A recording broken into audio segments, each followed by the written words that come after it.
Сайн байцгаана уу? 50-аас 50 мэдчилж байна. Өнөөдөр талархлын тэмдэглэлийн маань 39 дэх бичлэг эхэлж байна. Өнөөдөр би юунд талархаж байна вэ гэхээр суралцах хүсэлтэй, эрмэлзэлтэй, чадвартай хүмүүст тэтгэлэг сурах боломжийг нь олгодог тэтгэлэгт баярлаж байна. Би хамгийн анх бас гадаад руу тэтгэлгээр явж исэн.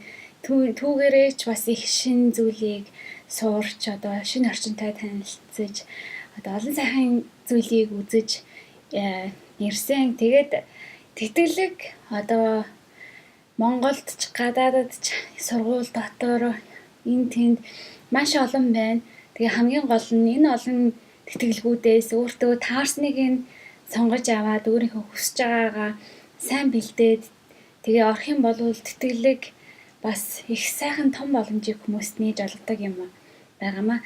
Би ч гэсэн гадаад явсан анхны тэтгэлгээс гадна их сургуульд сурж байхдаа ч гэсэн нэлээд хэдэн тэтгэлгийг бас авч байсан. Тэгээд тийм болохоор ч тэр ер нь манай ээж ч гэсэн хүмүүст туслахыг хүний хэрэг бүтвэл миний хэрэг бүтсэнтэй адил гэдэг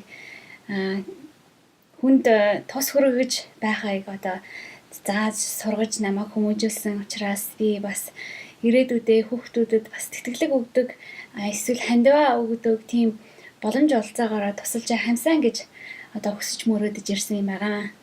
За тийм учраас ч гэсэн ерөнхийдөө би энэ сувгийг бас хийгээд хөтлөөд явж байгаа.